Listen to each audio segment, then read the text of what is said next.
خلق الموت والحياة ليبلوكم أيكم أحسن عملا صدق الله العظيم আমার শ্রদ্ধাভাজন আব্বা ওয়ালিদ মুহতারাম হযরত মাওলানা শফিকুল্লাহ সাহেব রাহমাতুল্লাহি আলাইহি জানাজার উপস্থিত আমাদের সমস্ত আত্মীয়স্বজন এবং পাড়া প্রতিবেশী ওলামায়ে কেরাম মুরব্বিয়ানে আযম সকল ছাত্র এবং উস্তাদবৃন্দ সকলের কাছে আন্তরিক মোবারকবাদ জানাই।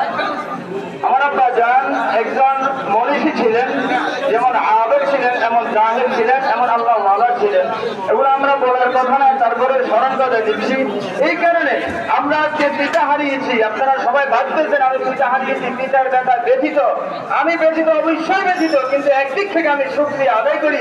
আমি একদম যোগ্য পিতার অযোগ্য সন্তান, যোগ্য পিতাকে হারিয়েছি, এর জন্য আমার কোনো দুঃখ নেই। আমার বাবার শ্রমে ঘামে ইবাদত বন্দেগীতে আব্বা দুনিয়াতে সফল, আখিরাতে সফল, বলে আলহামদুলিল্লাহ।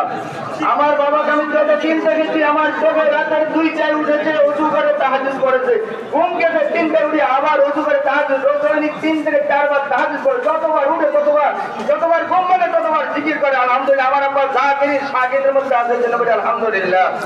দুনিয়ার জগতে আমার বাবা সফল।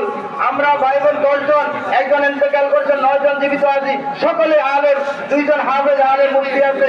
এরপর আমার বোনেরা সহ আমাদের পরিবারের 24 জন দাওরা পাস আলেমা আছে, বলে আলহামদুলিল্লাহ। 3 জন হাফেজা আছে, 10 জন মুফতি আছে, একজন ইঞ্জিনিয়ার আছে। আমার বাবা আমাদের পরিবারকে দ্বীনি মার্কাজ হিসেবে গঠন করেন, বলে আলহামদুলিল্লাহ। আমি আমার বাবাকে শুধু বাবা হিসেবে হারাই নাই, আদর্শ উস্তাদ হিসেবে হারিয়েছি, আদর্শ বাবা হারিয়েছি। আমার স্মৃতিতে জীবনের বড় দিন একটি শব্দ আমার বাবার মুখে শুনি নাই, অড়া শব্দ আমার বাবার মুখে শুনি নাই। আমার বাবা আমাদেরকে এমন আদর্শ শিক্ষা দিয়েছেন, বাকি আমরা ওই আদর্শ লালন করতে না পারাই আমরা ব্যথিত। আমরা আপনাদের কাছে দোয়া কামনা করি, আপনার আদর্শ, রসুলের আদর্শ, বিশেষ করে আল্লাহ তাআলার হুকুম মোতাবেক আপনার স্মৃতিটুকু আমরা যেন ধরে রাখতে পারি।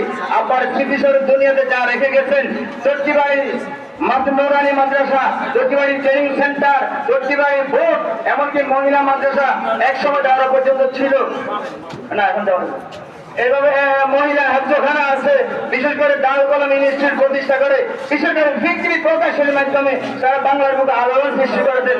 এই জন্য আমরা দোয়া করি, আপনাদের কাছে ক্ষমা চাই, বিশেষ করে আপনাদের স্মৃতিগুলো যেন আমরা ধরে রাখতে পারি, আমাদের আমাদেরকে সেই যোগ্যতা দান করেন, সকলের সাহায্য কামনা করেছি।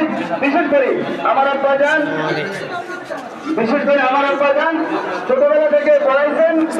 আমাদের এলাকার অনেক ছাত্র ভাইরা আছেন, মুরব্বীরা আছেন, ওনার হাতে গড়া ছাত্র, কষ্ট ফেলে দুঃখ বেদনা পেয়ে থাকলে আজকে শেষ বিদায়ের আপনি কাউজোর করে আপনাদের কাছে